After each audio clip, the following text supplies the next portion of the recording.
I still remember the sound I made. Not the sight of anything, not the smell of dust or old wood, but the sound the last door made the first time I touched it. I wasn't even supposed to be in that part of the building. It was a storage room, sealed off from the company new headquarters, but I was the only one who knew the security system glitched back then. Back then, I used the empty hallways to clear my head and prepare my head. I liked the quiet. I liked the feeling that I could walk without being alone. I didn't know how wrong I was. The night, everything changed and felt off from the start. It was cold in a way the office never got. The air conditioning didn't even run that late, but it felt like standing inside an open flame. I remember rubbing my arms as I walked, trying to convince myself I was just tired. I'd been staying late for weeks, helping clean up the financial audit mess that wasn't even my fault. Every night I told myself I'd leave early, and every night something kept me there until after midnight. The hallway lights were dimmer than usual, flickering just enough to make me scream. The cleaners had already gone in. The building felt hollow, too hollow, like something had been emptied out of it. I walked my usual route, circling the floor once, sometimes twice, just to loosen the tension in my chest. But that night, halfway through the second lap, I noticed something different. The last door in the hallway was open. That door had never been opened. Not in all the months I'd used that hallway. It was locked by default and had a magnetic strip that needed special treatment. I didn't have one. No one stayed late enough to use it. Yet there it was, open just an instant, like someone had stepped inside and forgotten to close the door. I paused. The cold feeling worsened. There was no reason for anyone to be there. No lights on, no signs of movement, just a thin sliver of darkness between the door and the door. I should have walked away. I should have turned the corner and gone home. But I stepped forward, drawn in by something I still can't explain. And my fingers touched the metal handle and made that sound. A thin scrape, like something shifted behind the door. Not a person, not footsteps. More like someone dragging fabric or sliding against the wall. I froze. My pulse hammered so loud I swore regularly. I pushed the door open a few inches. The room beyond was pitch black. The light from the hallway barely penetrated past the window, revealing only boxes stacked along the nearest wall. My eyes strained, trying to adjust. The smell hit next. Stale wood, old paper, dust thicker than air could ever allow. It wasn't just abandoned. It felt forgotten. I stepped inside. I don't know why. Maybe it was curiosity. Maybe exhaustion. Maybe something else entirely. But once my foot crossed the threshold, the temperature dropped again. It felt like the cold was crawling up from the concrete floor, spreading into my body. I reached along the wall for a light switch, but found nothing. My phone light barely cut through the dark, revealing shapes that looked more like silhouettes in storage areas. Filing cabinets, broken chairs, stacks of old vinyl. Trash from a decade ago. I scanned the room slowly, breathing shallowly to avoid pulling the dust into my lungs. It was bigger than I expected, stretching farther back than the people had shown. A lot farther. Maybe someone had renovated before the company took over. Maybe the room had been part of a larger room. I tried to convince myself of that, but then I saw the second door, at the very back of the room. Glossy black, no handle, no frame, just a smooth rectangular panel set into the wall. I didn't move toward it. I just stared, my breath catching. The door wasn't listed anywhere in the emergency layout. It didn't match the architecture. It didn't belong. And yet, it was there, waiting like it had been placed intentionally out of sight. Then something happened that I can't erase. My phone light dimmed for a second, like the battery ran, even though it had been at 70%. The beam flickered across the black door, and I swear I saw nothing. A smudge near the center. Something that looked like a fingerprint pressed into the surface. Not on it. Into it. I stumbled backward, my heart racing so violently I felt it in my throat. I wanted to run, but my foot caught on something. A folder on the floor, open as if someone had been going through it recently. Paper scattered. My light fell on the top sheet. My name. Not printed. Handwritten. Underlined twice. I snatched it up with shaking hands. It was an old attendance file from before I was even hired. My name had been added later in thick black ink. Below it, the word clearance was written in the same handwriting. Except I never applied for clearance. I never received it. I never even worked on anything that required it. Something creaked in the room. Not behind me. Not beside me. At the black door. I turned slowly, fighting the urge to shut my eyes. The door was still closed, but the smudge had changed. It wasn't a fingerprint anymore. It was a handprint. larger, clearer, pressed deeper into the surface, as if someone inside had placed their palm against it and leaned all their weight forward. I bolted. I didn't care if I dropped the file, or my phone, or anything else. I sprinted across that room, stumbling over boxes, slamming my shoulder into the hallway as I burst through the first floor. I didn't stop running until I reached the stairs, then the lobby, and the street. I don't even remember driving home. My mind blanked everything out. The next morning, I went back with every intention to report what I'd seen. But when I got to the hallway, the last door was sealed. New lock, fresh paint, a sign stating restricted access temporarily closed. No one admitted knowing anything about it. No file with my name. No storage room or record. Nothing. I transferred to another branch 2 weeks later. I tried to forget, but I couldn't. Because yesterday, a package arrived at my apartment. No return address. Inside was a single sheet of paper. Old. Yellow. From the same binder I found on the floor. My name was still written on it. But this time, under clearance, there was a new word added in the same quick flash. Access, he said. I remember the exact moment the fear first took hold, because it began with something so ordinary that I almost ignored it. The building's maintenance alarm went off around 9:13 p.m. Just a sharp electronic chirp echoing through the empty office floor, where I worked late shifts doing data collection. I was the only one still there, the only one who ever stayed past 9 a.m. The others joked about how the building made strange noises after hours, but I always assumed I was just in time to leave early. I never believed any of it until the night I tried to take the south stairwell. The south stairwell was the one no one used. It was technically functional, but people avoided it because the lights were dim and one of the landings supposedly had a broken down. I usually took the elevator, but the alarm's alert screen popped up on my computer saying south utility door open. Security would have handled it, but night security had been cut to save costs after the renovation. If an alarm tripped, whoever was still in the building had to investigate. That night, that unlucky person was here. The hallway leading to the stairwell felt colder than the rest of the floor, as if the air conditioning was stronger there, though it wasn't connected to any point. My footsteps echoed long after I stopped moving, but the sound struggled to fade. I tried not to think about that. I just reminded myself that old buildings settle and creak and breathe in their own strange ways. But I still felt a sting of unease crawl across my skin as I approached the metal door at the end of the corridor. The handle was cool, almost icy.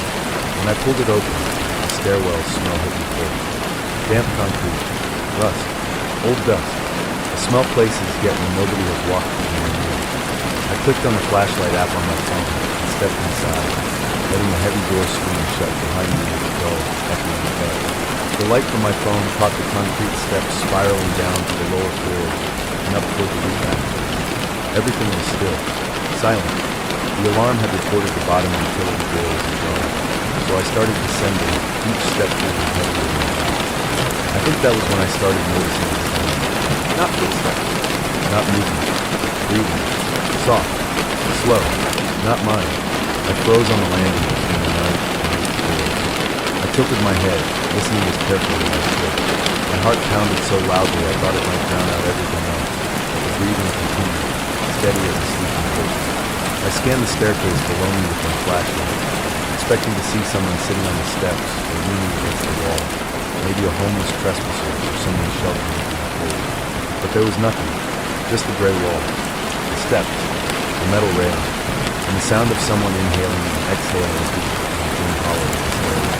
I tried calling out instinctively, but stopped myself at the last moment.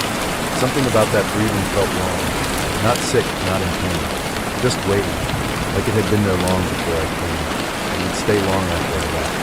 I cleared my throat quietly and forced myself to keep going. I told myself the sound might be coming from the ventilation shaft, though I knew it wasn't. The building vents made a dry, rattling noise. This was wet, close, disturbingly humid. When I reached the 6th floor landing, I saw the first sign that something was very wrong. The curing lay on the concrete, and I recognized immediately. It belonged to Mark, the afternoon agent. He wore a clip to his belt at all times because he hated having to check his pockets. I hadn't seen him leave when the shift started, but I assumed he had gone home early. Seeing his keys abandoned in the stairwell made my stomach flip. I crouched, picked them up, and noticed something else. One of the keys had snapped in half.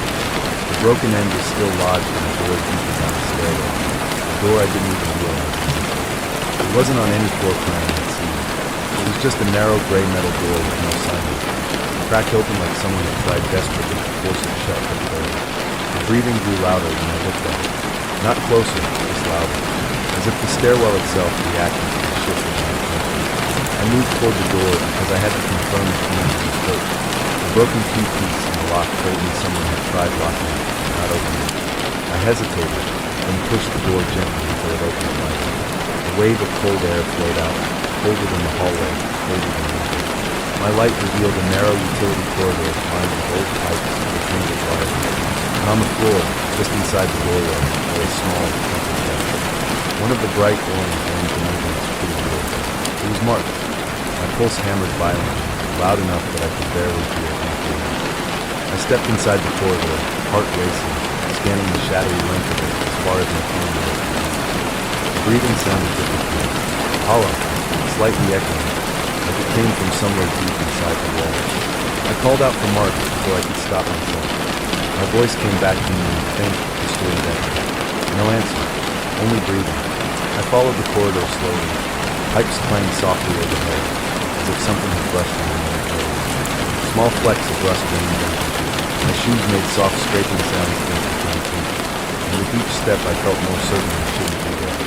Near the end of the corridor, I found another door, larger, reinforced, industrial. The kind found in restricted maintenance areas or old boiler. It had a circular view in the window chest. The glass was fogged on the inside. I wiped it with my sleeve, and that's when I saw the smooth, a long, uneven streak across the inside of the glass. Not blood, something pale, something that looked like the drag of a hand covered in gray dust, pulled downward slowly, leaving a faint outline of fingers. The breathing was louder than ever. I leaned forward, just enough to see into the dark room beyond the window. My phone light wasn't strong enough to illuminate much, but I saw shapes on the floor. Tools? Clothing? Debris? I couldn't tell. My breath trembled against the glass. Then something moved inside the room. Not fast, not sudden. A slow shift in the darkness, as if someone had been sitting absolutely still until I approached, and only then tilted their head upward. The breathing hit. Changed. Became aware. My nerve broke. I ran, dropping the keys somewhere along the corridor. My steps hammered across the concrete, echoing violently. I burst back into the stairway, slamming the door behind me, and sprinting up the steps two at a time over the back door. By the time I reached the hallway, I couldn't feel my hands from how tightly eyes were clenching. The alarm on my computer had cleared itself. South utility door secured. I transferred to another building next to me. But 2 days ago, I returned home from work and found something leaning against my apartment door. A small object wrapped in orange fabric. Mark's broken feet, and his vest, folded neatly, as if someone had followed me out of the stairway, and finally figured out where I lived. I remember the day the floor plan arrived on my desk, because it was the first time I realized something was deeply wrong with the building I'd worked in for almost 4 years. It was a simple PDF, sent as part of a restructuring memo that no one else even bothered to read. But I skim everything out of habit, and that habit was the only reason I'm still alive, because the plan showed something I had never noticed before. A hallway, a long, thin passage tucked behind the archive room in the sub-basement. A place I knew with absolute certainty didn't exist. It bothered me all night. I kept staring at the plan, zooming in again and again, trying to make sense of how an entire passageway could be hidden directly on my feet. The map labeled it Service Tunnel C, though no one had ever mentioned such a thing. I finally forced myself to close the file and sleep, but I barely managed 2 hours before the anxiety kicked in again. By morning, I decided I would check it myself. I told myself it was curiosity, but the truth was simple. I needed to know if the building I trusted was lying to me. The sub-basement was colder than usual that morning. The lights flickered faintly, as if the bulbs were struggling. I made my way past the archive room, where the air always smelled faintly thanks to the parking. According to the floor plan, the passageway entrance should have been behind a rolling shelf used for old utility rooms. But when I reached it, all I saw was a smooth concrete wall. No door, no handle, no outline. I almost left it alone, almost convinced myself it was a mistake. But something about the wall felt off. Too clean, too new. The brushed my fingers across it, and the sound it made wasn't right. Not the dull thump of concrete. It sounded hollow. I checked the edges more carefully and found a thin seam of concrete dust, almost invisible, but unmistakably the shape of the doorway. The handle had been removed, and the frame had been plastered over the door. Someone had tried to erase the existence of this door, or hide it. I should have left. Everyone always says that after the fact, but I truly shouldn't have. Instead, I searched the shelf unit until I found a metal file rod, wedged it into the ceiling, and forced the false wall out. The hidden door groaned quietly, shifting millimeter by millimeter until a soft puff of dust cracked open. Cold air spilled out immediately. Not old air, fresh air, but something deeper inside the building had its own circulation. I stepped inside and pulled out my phone flashlight. The beam revealed a narrow corridor stretching in a straight line, pipes running overhead, dust thick on the floor except for a set of faint tracks in the wall. Human tracks. Someone had been inside recently. My stomach twisted as I realized the heat came up. I walked slowly, one step at a time, hearing nothing but the soft crunch of dust under the tree. The passage felt long, not abandoned, not forgotten, but calm. Like everything inside, it was holding its breath. The walls seemed too smooth, too perfect, too unblemished compared to the rest of the sub-basement's aging infrastructure. As if this corridor was built later, without documentation or without a blueprint. Halfway in, I found the first object, a clipboard. The plastic was scratched and worn, covered in a thin layer of gray dust. The paper attached to it was brittle at the edges, but the writing was clear and easy. Date, time, name, my name, repeated 6 times, each followed by the word evaluation. My throat tightened. I wasn't part of any evaluation. No one had mentioned anything about performance reviews or monitoring, yet this list of tracking timestamps came back up. The most recent one was dated 3 days earlier. The others were spaced evenly. Whoever wrote this had been watching me for a long time. The corridor continued another 20 meters before ending at a heavy steel door, a small square window. The window was fogged from the inside. My heart pounded as I wiped it with my sleeve and peered in. For several seconds, I couldn't understand what I was looking at. The room was brightly lit, filled with filing cabinets, computer towers, and screens positioned against the wall. Cables ran across the floor. There were chairs, 3 of them, arranged in a line facing the main desk. But the thing that froze my blood wasn't the technology. It was the photographs. Hundreds of them, pinned along the far wall. Faces of employees from different departments. Some still working here, some who quit long ago, some who retired. Each had numbers written under them. Some had dates. Some had only the letter A or B. Some had thick red lines slashed through their faces. I scanned the collage until I found one. Pinned dead center. A red circle drawn around it. Something moved inside the room. A faint scrape, like someone adjusting their weight in the chair. I stepped back instinctively. My heart hammered violently as I struggled to make sense of what I had seen. Why was there a hidden surveillance? Who was running it? Why track employees in secret? And most importantly, why track them? The scrape came again, but this time it was followed by a shadow shifting slightly across the wall inside. Not fast, just enough to show that someone was sitting at the desk, completely still, listening, watching, waiting. I turned and walked backward a few steps, keeping my eyes on the door. My breath felt trapped in my throat, barely escaping. When I finally turned fully around, I didn't run immediately. I forced myself to move quietly at first, convinced that any sudden noise might draw whoever was inside out into the corridor. Only when I reached the halfway point did I break into a run. My footsteps thundered down the passage, dust flying behind me. The moment I pushed through the hidden door into the sub-basement, I slammed the panel shut and shoved the rolling shelf back in place. My hands shook violently as I collapsed against the opposite wall, drenched in cold sweat. I didn't tell anyone, not because I didn't want to, but because when I checked the floor plan later, the passageway was gone, completely erased from the updated file. The PDF had been replaced overnight with a version missing service tunnel entirely. Someone knew I found it. I avoided the sub-basement for weeks after that. I stopped working late. I even considered quitting, but then something happened that forced everything to the surface. An envelope appeared on my desk.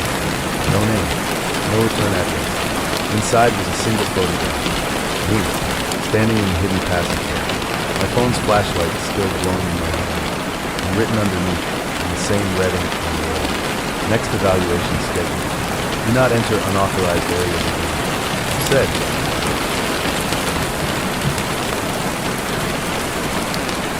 I remember the exact smell of the place long before I ever saw it. It drifted into my life slowly, carried by the building's ventilation system like a faint whisper of something old and untired. At first, I assumed it came from the basement workshop 2 floors below my office, but the odor had a strange consistency. Some days it was stronger, others barely noticeable, but it was always there when I worked there. That detail didn't disturb me at first. What disturbed me was the realization that the workshop had been shut down for months. The night everything began was a Thursday, just after 11. The office was empty except for the humming of printers in sleep mode and a distant throb of the elevator machine. I was working alone on an overdue catalog update and feeling the familiar ache behind my eyes when the smell returned, this time sharp and overwhelming. I remember pausing mid-keystroke, swallowing the bitterness rising in my throat. It was stronger than ever.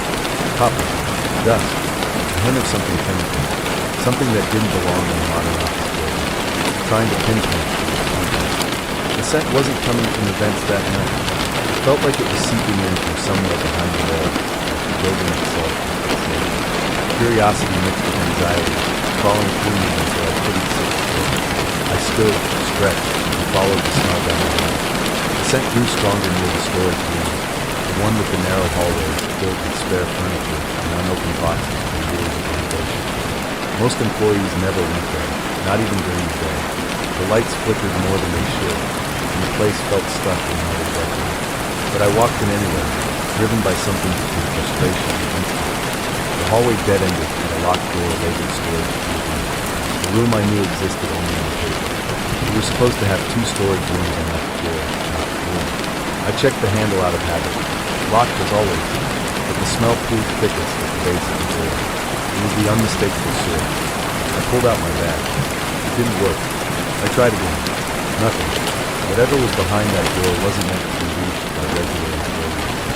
Still, when I leaned against it slightly, the door gave a soft click. Not unlocked. Not open. Just loose. The lock didn't engage fully. I pushed harder. The door opened 2 inches. Cold air poured out. My skin prickled instantly. Storage rooms didn't have temperature regulation. They were usually warm, stuffy still. This air was the opposite. Crisp. Sharp. Almost refrigerated. I slid inside before I could talk myself out of it. The first thing I noticed was the darkness. Not the kind created by a lack of light, but the heavy kind created by neglect. My phone's flashlight illuminated dust motes floating like tiny silver flecks. The room was bigger than I expected, much deeper than any storage room I'd seen in the building. Boxes lined the left wall, metal cabinets lined the right. But the center of the room was too open, as if something large had once occupied the space and was currently behind. The smell was stronger inside, but it no longer felt random. It had direction. It came from somewhere deep in the room. I moved slowly, sweeping my light across the floor. A faint trail of scuff marks stretched toward the back door, where a metal shelving unit stood slightly forward. Something had pushed it out of alignment. I approached the shelf, noticing that a thin line of dust behind it had been disturbed. I leaned closer. A seam, a vertical cut in the wall, nearly invisible unless you looked at the right angle. I placed my hand on the edge and clicked. The hidden panel slid sideways with a soft metallic sound. Another room waited behind me, much colder, much darker. I stepped inside. This room was nothing like the storage area. It was lined with soundproofing foam and fluorescent lights that didn't turn on. The air was thick, almost suffocating in its stillness. On the far wall, a folding table stood alone with papers scattered across the surface. Above it, pinned with deep precision, were rows of clip-writing photos. Not employee badges, not security passes. These were candid shots. People walking into the building. People sitting in the cafeteria. People entering the parking garage. People who had no idea they were being photographed. I scanned the wall, feeling my pulse thundering in my tongue. Some faces I recognized. Others belonged to former staff, people who had left without explanation. A few belonged to employees who had been let go quietly after minor mistakes. Each photo had a handwritten number beneath it. Some were crossed out. Some had new numbers written over the old ones. Some had red circles around them. I didn't want to find mine, but I did, pinned near the center. Not crossed out, not circled, just marked with the number 18. There were names on a clipboard on the table. The first page showed the numbers 1 through 24, each paired with a date. Some dates were years old, some recent, some blank. Number 18 had a date written neatly beside it, the next day's date. My hands shook so violently the paper shifted under my thumb. That was when I saw the binder half hidden beneath the paper. Inside were printed things: evaluation logs, access logs, pages and pages of surveillance notes on employees, including movement, habits, and emotional stories. Some notes described conversations on the cruise, some documented when I arrived and when I left, down to me. One page was entirely about me. It described how often I stayed late, how long I lingered in the hallway, how frequently I took shows. It ended with 3 words: cleared for entry. I froze as a faint sound came from the hall beyond the storage room. A soft, deliberate footstep. Then another. Someone was walking towards storage cruising. My pulse went silent for a moment, like my heart forgot what it needed to do. I extinguished my phone light instantly, plunging myself into darkness. My ears filled with the whispering hum of blood rushing through my veins. Footsteps stopped outside the storage door. I stayed frozen, barely breathing. The door creaked open slightly. A beam of bright white light pierced the darkness of the storage room, stopping precisely at the hidden entrance. The person waited there for a long time, silent and still. Too still. It was the kind of stillness that meant they knew someone was inside. I backed away slowly, feeling the cold rise up through my shoes, through my bones, through my teeth. I pressed myself against the wall behind the table. After nearly a full minute, the light filtered off. The door to the main storage room closed. Then I heard it lock. From the outside, I didn't move for at least 5 minutes. When I finally could force breath back into my lungs, I crawled to the hidden panel, slid it open and listened. Silence. I pushed it farther and slipped into the storage room. Then I unlocked the door carefully and escaped into the hallway, keeping my footsteps as quiet as possible. I didn't look back. I left the building that night and never returned. I quit the next morning without explanation. No one contacted me. No one asked why. The building acted like I had never existed before. 3 weeks later, I received a small, unmarked envelope from my apartment door. Inside was a single piece of paper, a printed list of numbers 1 through 24. Number 18 was crossed out. Beside it, in fresh ink, someone had written, "Room access detected. Status updated. Evaluation rescheduled." It said, I remember the sound long before I understood what it meant. It was a faint tapping that echoed up through the ventilation shafts during my late shifts in the records department. At first, I ignored it. Old buildings breathed settled shift. Pipes rattled. Machinery hummed. But after a few weeks, I noticed the tapping always started at the same time, 12:47 a.m. Not midnight, not 1, always 12:47, and always spaced the same way. 3 taps. Pause. 3 taps. Longer pause. Then silence. I worked alone most nights. The others clocked out by 9, leaving me in that dim, oversized basement room, flickering lights and lights. But after the tapping began, concentration became impossible. I would freeze listening, my pulse rising too quickly for something so small and harmless. The sound shouldn't have made me afraid, but something in the pattern felt intentional, like someone was trying to signal me, or warn. I mentioned it once to my supervisor. He laughed and said the basement had no operational machinery, no generator, no water pump, no time devices, nothing that could tap. He said it must be in my head, maybe stress, maybe fatigue. He suggested I take more breaks. But when I asked why the building schematics listed no cameras or sensors for the basement level, he just shrugged and said the basement was old, and not every section had been updated in the records. Not updated in the records felt like an excuse. Not when the building prided itself on flawless digital security. A week later, the tapping changed. It didn't happen at 12:47. It happened at 11:18. 3 taps, then 3 again. But instead of silence, something new followed. A long, dragging sound, like something heavy scraping across the concrete floor. I shot out of my chair so quickly it rolled backwards and hit a violent pattern. The hairs on my arms stood straight up. The dragging continued for 7 seconds, then stopped abruptly. I stared at the wall vent where the sound had echoed from. The grating looked undisturbed, the screws intact, the dust settled quickly across the curtain. And yet the noise had come from somewhere behind it. I I felt sick thinking about what was down there. Not what? Who? The dragging became nightly. Always around the same time. One night, I finally snapped. I had to know. I opened the master floor map on my computer. The one stored locally, not the cloud version that updated automatically. The basement layout was simple. 2 storage rooms, 1 furnace maintenance room, and the records office where I worked. Nothing else. No sublevels. No crawl spaces. No mechanical shafts. But the tapping was real. The dragging was real. And the vent behind my desk had airflow that didn't match the rest of the building. Every time the sound started, a cold, metallic-smelling breeze slipped through the grating. So I checked the wall behind the vent. I pushed filing cabinets aside, slid my desk over, and tapped the concrete with a flashlight. The sound was wrong. Hollow. I crouched and examined the baseboard. There was a thin, uneven crack running vertically from the floor to knee height. Something behind that wall wasn't normal concrete. I don't know what possessed me to keep going. Maybe curiosity. Maybe fear. Maybe the quiet suspicion that the tapping wasn't random. That it was meant for me. I fetched a flathead screwdriver from the supply closet and wedged it into the crack. The plaster gave slowly, dust flaking off like dried skin. After several minutes, a panel loosened with a soft thump. Behind it was a second wall, older, metallic, with a narrow rectangular cutout. A door the same size as the vent. I wiped the dust away from its surface, revealing a rusted latch. Every instinct screamed at me to stop, to close everything, to walk away, to forget. But I couldn't. I lifted the latch. The metal squealed. The tapping stopped instantly. I held my breath. The door opened inward by itself, as if the air pressure behind it had been waiting for release. Cold air rushed out, carrying the same metallic scent I'd smelled through the vents. I raised my flashlight and leaned forward. There was a passage, a narrow concrete hallway sloping downward, filled with thick dust. But not untouched, not empty. There were footprints visible in the dust. One set returning upward, one set going down, both relatively fresh. My own heartbeats became jagged and loud.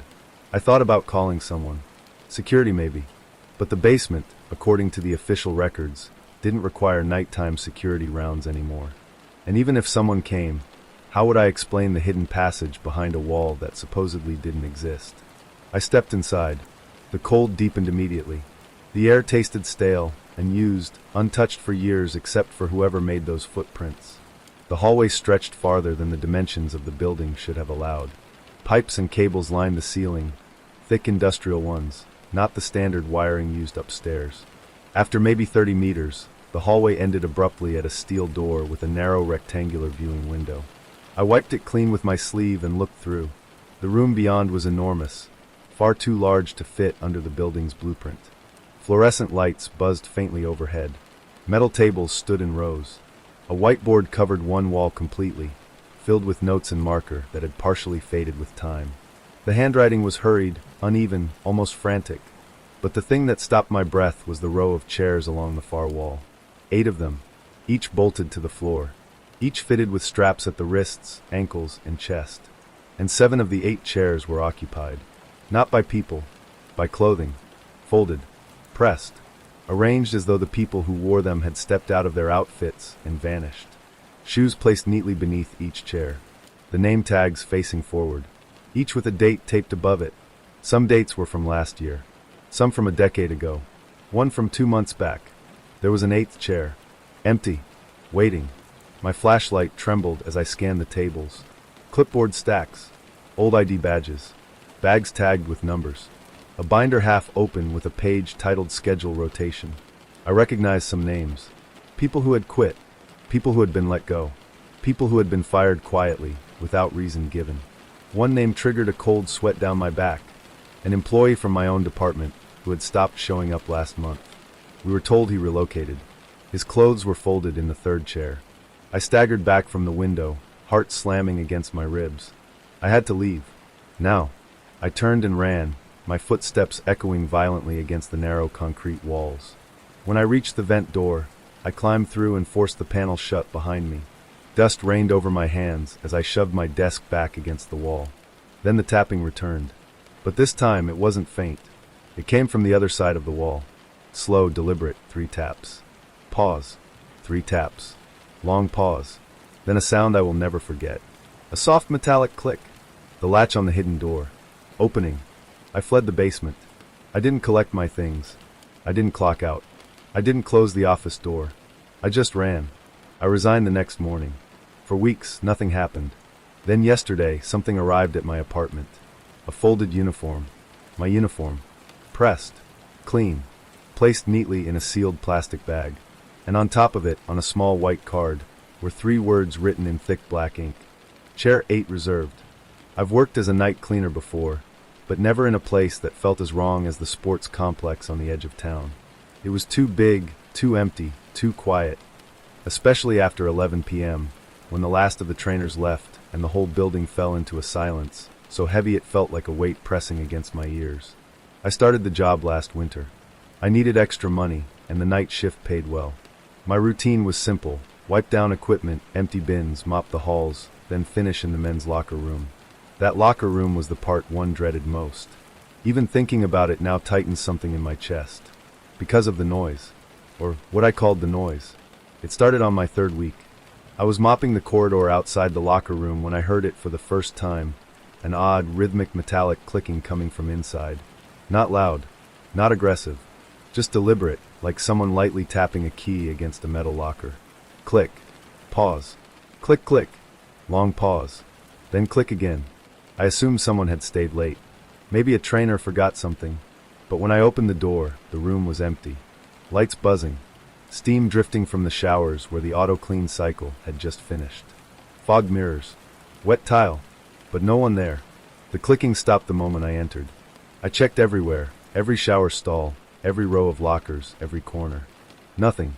When I walked back out, the clicking started again. Click. Click, click. I returned, faster this time. Silence. I eventually convinced myself it had to be a pipe or a loose vent vibrating. Old building stuff. Nothing worth losing sleep over. But from that night onward, the clicking became predictable. It always started when I was close to the locker room, always paused when I stepped inside, and always resumed the moment I left. I told my supervisor once. He shrugged and said the locker room had no pipes in the walls. They were all routed behind a sealed maintenance unit upstairs. No vents either. Just solid brick, tile, and steel. He told me it was all in my head. I wanted to believe him. But then the clicking changed. One night, around 12:30 a.m., it turned into something else, something worse. It became scratching. Slow, dragging scratches across metal. Like fingernails, but harder. The kind of sound that instantly makes your body want to recoil, even though nothing has touched you. I froze in the hallway. The mop handle nearly slipped from my hands. Scratch. Scratch. Scratch. The sound moved from one end of the locker room to the other, locker by locker, as though someone was scraping something along each door in a slow, steady walk. I couldn't move, couldn't breathe. When it stopped, I forced myself to step inside. Nothing. Not a single locker had a mark on it. The air felt colder than usual. My breath came out in faint clouds. But everything looked normal. I kept working because I didn't know what else to do. Quitting wasn't an option. Rent doesn't stop just because you get scared. But the locker room made sure I didn't forget. 2 weeks later, something new happened. I was polishing the benches when one locker door behind me rattled. Not violently, just a light shake, like someone testing it from the inside. I whipped around. The door labeled number 27 trembled once more, then stilled. I approached slowly, expecting to find someone playing a prank. But the lock was clipped shut with a tag. Unassigned. No one had used it for at least 3 years. The logbook confirmed that. I tried pulling it open, just to make sure no one had stuffed a stray item inside. But the lock was firm, and cold. Colder than it should have been in a heated room. I walked away and didn't look back. The rattling continued on random nights after that. Always locker number 27. Always while my back was turned. Sometimes it was just a single shake. Sometimes 3. Once, it rattled nonstop for nearly 10 seconds. When I approached, it always stopped. One night, curiosity finally won. I brought a small screwdriver and decided to open the locker properly. It felt stupid, but I couldn't keep pretending nothing was wrong. I unclipped the lock, twisted the mechanism, and pulled the door open. Empty. Completely empty. No dust. No smell. No signs of anything. But on the inside of the metal door, etched faintly into the surface, were tiny scratches. Dozens of them, all at the same height, all clustered near the latch, as if something had been clawing at it from the inside for a very long time. I dropped the screwdriver and slammed the locker shut so hard it echoed through the whole building. I should have quit then. But 2 days later, the worst night happened. I had finished wiping down the showers and was walking toward the exit when a soft, low sound drifted from deeper inside the locker room. Breathing. Slow. Shallow. Controlled. Like someone trying very hard not to be heard. My entire body locked up. The breathing was coming from the row of lockers where number 27 sat. I forced my voice to work. "Hello? Whoever's in here, you're not supposed to be." The breathing stopped instantly. Then the scratching began. Not from the lockers. From the floor. Slow, dragging scratches inching closer, like fingers pulling themselves inch by inch along the tiles. I stepped back. My legs felt numb. I reached for the door, trying not to make a sound. The scratching accelerated. Closer. Closer. And then, just as I grabbed the handle, something whispered. Not a voice. Not a word. Just a soft exhale, inches behind me. So close I felt the warmth of it brush the back of my neck. I yanked the door open and ran. I didn't stop until I reached the main lobby and nearly collapsed against the reception desk. I didn't go back inside the locker room that night. The next morning, my supervisor called me into his office. He said a locker had been found open during the morning inspection. Locker number 27. He asked if I'd accidentally left it unlocked. I said nothing. He sighed and opened a file drawer. Inside were at least 20 written reports from previous night cleaners, all describing the clicking, the scratching, the breathing, the rattling locker. Different people, different years, same details. Every single cleaner had quit suddenly. The complex couldn't install cameras inside the locker room for privacy reasons, so they never figured out what caused it. No one stayed long enough to find out. I quit that afternoon. That was 3 months ago. 2 days ago, I got an email from the sports complex. A polite message, saying they needed a night cleaner again, and that, due to new regulations, the men's locker room now had a camera installed facing the center aisle. The email ended with one sentence. You were the last person to see what was recorded between 12:31 and 12:33 a.m. before the feed cut out. They attached a screenshot. It was the locker room. Empty.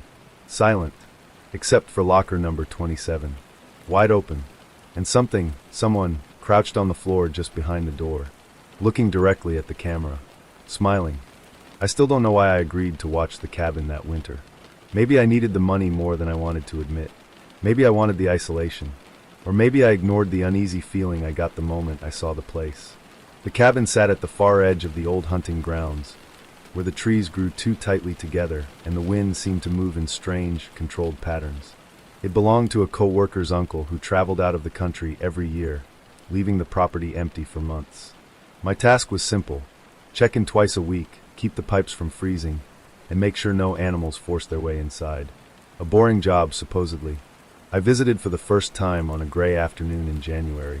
The air felt heavy, like the sky was balancing its full weight on the treetops. The snow was thin but loud under my boots, crunching in a rhythm that echoed through the woods. When the cabin finally appeared between the trees, something shifted in my stomach. It wasn't old or damaged, it was perfectly fine. But it had that look, the kind that makes you think someone has been standing at the window watching you approach, stepping away only a moment before you saw them. Inside, the cabin was clean and minimal. A small living room, a kitchenette, a bathroom, and a single bedroom. Nothing strange, nothing threatening. But every time I stepped inside, I felt the unmistakable sensation of interrupting something. Like I was entering a room where someone had stopped talking just a second earlier. The first 3 visits were uneventful.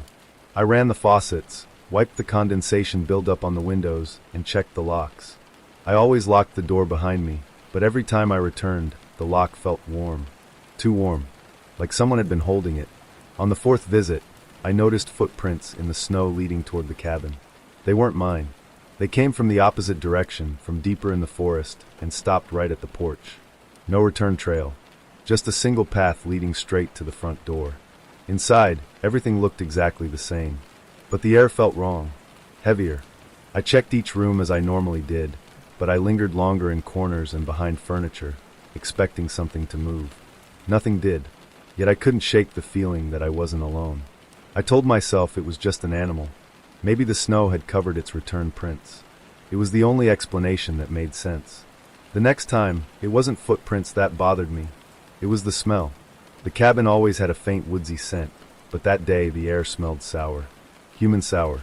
Like unwashed clothes sealed in a small space. I checked everything: the bedroom closet, under the bed, behind the couch, inside the bathroom cabinet. All empty. Yet the smell lingered, strongest in the bedroom. The bed caught my attention next. The blanket had a crease across the middle, as if someone had sat there for a long time. The pillow was slightly indented too. I stared at it for at least a minute, trying to convince myself I was overthinking. But then I saw it. A single strand of dark hair on the pillowcase. I don't have dark hair. I left immediately. That night, I barely slept. Images of someone sleeping in that cabin, while I was gone, looped through my head. Breathing, dreaming, waiting. I almost called the owner to quit, but the desperation for money held me back. I told myself I'd do one last visit, and then decide. That visit was the worst. When I approached the cabin, I knew something was wrong before I even touched the door. The snow around the porch looked disturbed, as if someone had been pacing back and forth. The doorknob wasn't just warm this time, it was hot. Freshly touched. Recently held. Inside, the temperature felt colder than outside. Not normal cold. Sharp cold. Harsh, like it had been created intentionally. I stepped slowly, listening. There were no footsteps, no breathing, no shifting boards. Just silence thick enough to choke on. I checked the living room first. Everything was in its place, though the blanket on the couch looked slightly rumpled. The kitchenette was untouched. The bathroom was empty, but the bedroom door was half closed. I never left it like that. My pulse thudded in my ears as I nudged it open with 2 fingers. The room was dim, the curtains drawn tighter than I'd ever left them. At first glance, nothing seemed disturbed. The bed was made, the pillow smooth. Then I saw the closet door. Open. Barely, but definitely open. My breathing turned shallow. I stepped closer, each footstep sounding impossibly loud. I reached out, put my hand on the closet door, and pushed it open. Empty. But the smell hit me again, stronger, fresher, unmistakable. Someone had been inside that closet very recently. I wanted to leave. Every part of my body screamed to get out, but something made me step back into the hall instead. Maybe instinct, maybe fear, or maybe the feeling that if I didn't move slowly, whatever had been there would know exactly where I was headed. That was when I heard it. A soft creak from the living room floorboards. Someone shifting their weight. I froze. Not breathing. Not thinking. Just listening. Another creak. Closer to the wall now. Then another near the window. Slow, deliberate movements, spaced apart as though whoever it was knew I was listening. I moved inch by inch toward the front door, forcing my footsteps to match the creaking of the floorboards so they wouldn't hear me. When I reached the door, I grabbed the knob as quietly as I could. But the moment I twisted it, the floorboards behind me groaned loudly. Not a subtle creak, a heavy step. I threw the door open and sprinted into the snow without looking back. My lungs burned, my legs shook, and the cold air stabbed my face. I didn't stop until I reached my car. When I locked the doors, I finally looked toward the cabin. Someone was standing in the window. Not clearly, just a silhouette, perfectly still. The shape of a person watching me. The head slightly tilted, as if studying how fast I'd run. I drove away so fast I nearly slid on the ice. I quit that night. 3 days later, the owner messaged me. The cabin had been broken into. The lock was smashed, and the inside was torn apart. Clothes, furniture, appliances, everything damaged, as if someone had ransacked the place looking for something they thought I left behind. But the part that haunts me most wasn't the break-in. It was the final line of the message. They found footprints inside the cabin. Bare footprints, leading from the bedroom closet to the living room window, and then directly to the front door, as if someone watched me run, and left right after me.